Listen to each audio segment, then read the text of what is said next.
Welcome to the Tarantula Cloud. This is Daily Night. This is my Samus Pores Camerjai, Trinidad Chevron, Genesis. This is straight from right after my last Tarantula Focus feature video featuring this guy. In this video we're going to have some molds here, some rare look at some of my slings that I don't always get a good look at, and we also have some nighttime look-ins on some of my tees who like to come out at night and walk around a bit. So I hope you guys enjoyed this one as we take a look at Genesis. Genesis! I want it! I know. Give me Genesis! For my dead body.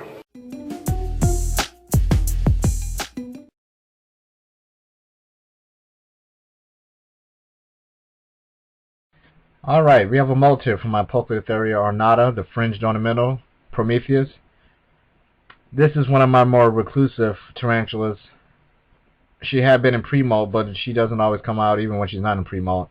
She burrows deep, and she has a nice funnel hide that she built for herself. She only comes out really at nighttime, and I got some good looks at her here. Again, we're spying on some tees today, so got some pretty decent shots of her.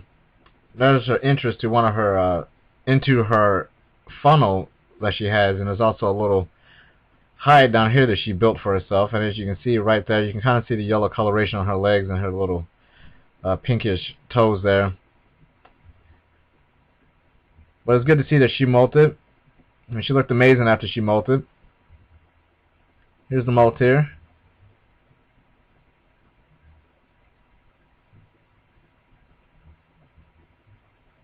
And as we all know, I take my molds and I put them in with the rest of the guys.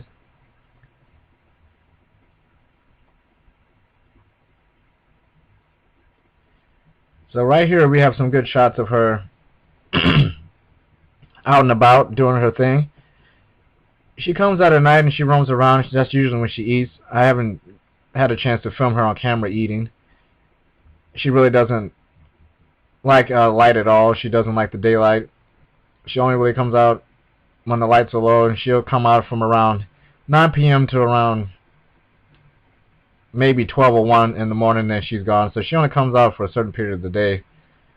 And capturing her is very difficult. As soon as the lights hit her, she's out of there. So this is rare. She never really sits there with the light on her like that. But I'm glad I got her. As you can see here, she has beautiful coloration. She's my favorite of the Pokies. This species is the Ornata, and hopefully in the future we can get a good feeding capture of her, because she actually has some really nice attacks for her size. Right now she's around 2 inches, maybe a little over 2 inches long, and she's doing great in her enclosure. She's doing great with her progress. I'm really happy with her.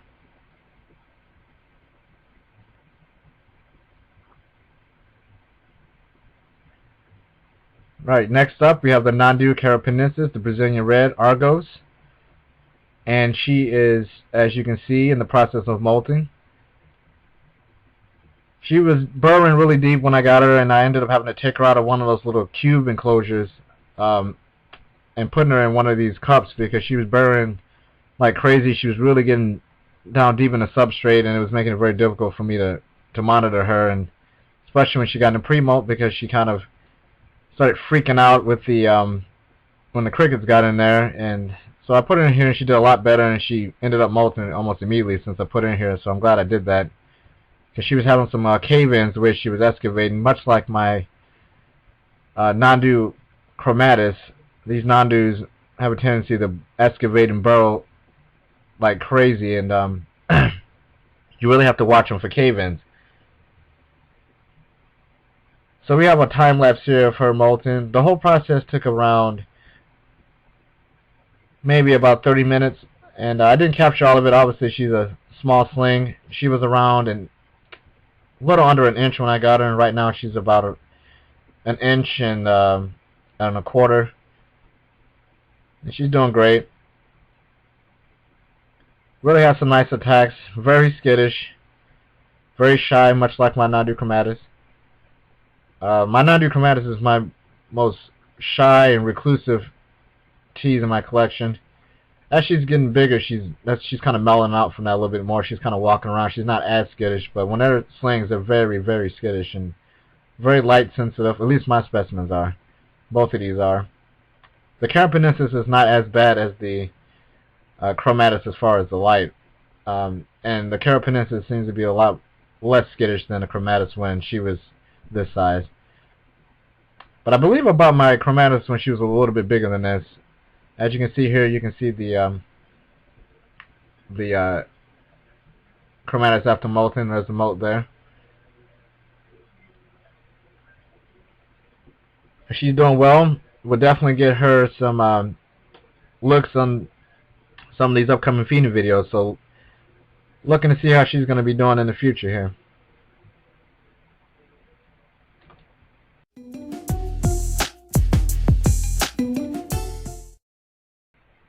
Ornata Seemanni pubescens, the green bottle blue. Her name is Ocean Storm, and this is her fresh off a molt, maybe about a week and a half ago. She has not eaten yet. She'll be in the upcoming Tarantula Cloud number 6, which will have be mainly featuring feedings.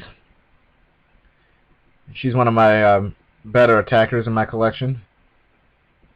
She's been doing great since I moved her into this critter keeper. She still hangs out in that one area, but I can tell she moves around a lot when I'm not looking. That's why I featured on this spying video. I actually have to flip over this substrate to get to her. She gets down underneath there. She webs up really well. And then I'll see her occasionally. She'll be webbing all through there, and if you look really fine through the enclosure at night, you can see that it's really webbed up in there. The beginnings of what we know will be an incredible, elaborate webbing enclosure, so I'm looking forward to that as she grows. One of my favorite teas. I really like this one. Next up, we have the Aphonopelma Seemanni, the Costa Rican zebra.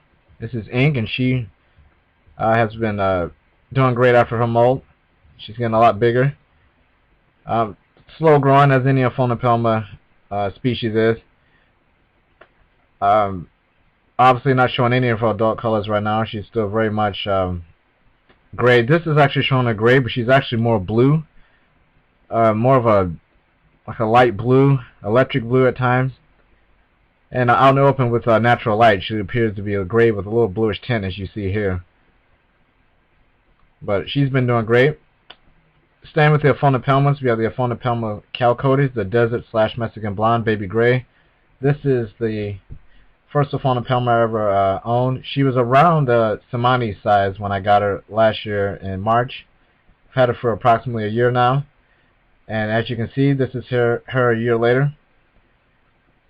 And she has been doing really great. She used to be very skittish. Now she is extremely docile, much like my adult female Venus that I feature here on some of the feedings. Since I put her in this enclosure, she's been loving it, walking around. She likes the space. She has not flipped over a water dish, hasn't excavated like crazy and torn everything apart like she did in her previous enclosure. So I'm really happy about that. She seems to be at home in here. Substrate's a little wet for her, but the bag came a little wet, and once that dries up a little bit, I'm sure she'll go down on the substrate more. You know, these Aphonopelmas like a little drier, and the substrate's a little damp, so she'll get used to it in there. She likes to climb anyway. That's why I made the enclosure look like that. So.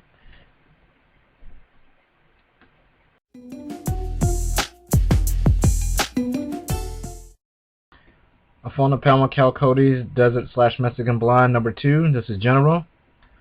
General, about around 8 months ago, and I found out that General, who I thought was a suspect male, is in fact looking more and more like a male every day. Much more longer-legged and smaller bodied than my female baby gray, so that's a good sign. Ornata Striata, the featherleg baboon, Caesar. Never get this tea on camera because she's obviously always hiding in her little barrel there that she has, but she sits right there and waits for a cricket to go by so she can snatch it up. Hopefully I can get it on camera. She's very shy towards light and movement. I can't even walk in the room and she's gone. But as you can see here, she's been doing great. I got her at a reptile show here in St. Louis. I want to say around 5 or 6 months ago. And she's molted a couple of times, and she's doing great. She's not aggressive yet, obviously. She'll get there. And she looks amazing. This is through a delicate tanner cup, which doesn't show a lot of detail, but she actually looks pretty good for a sling. Starting to show some of those hints of coloration for adulthood. Albostriatum striata, the mice are ornamental.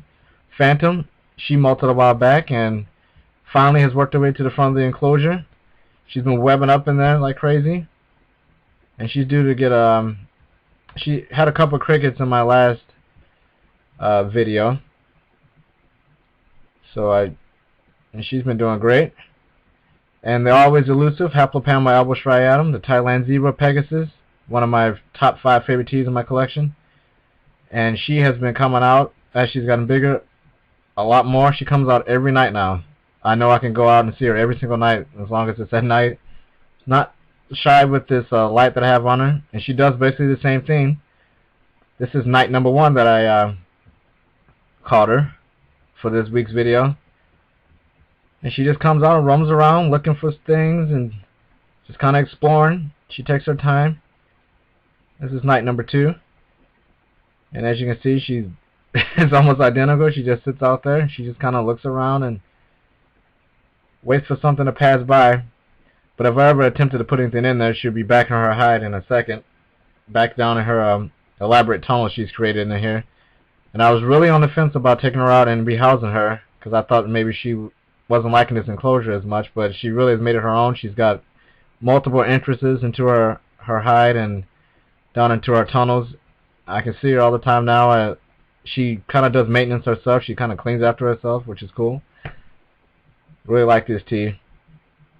And here's a good ventral shot that I never get of her. She's been doing great. Hopefully she's a she. I get the feeling sometimes she might be a male, but that's alright. I plan on getting a couple more of these anyway. I really like, if the pet holes, out of all the pet holes, this is my favorite. I really like this tea, and I recommend them if you like pet holes, because they do come out more than people think. And if you can get them out of that sling stage, they're really not that difficult to take care of. Alright guys, thanks for watching.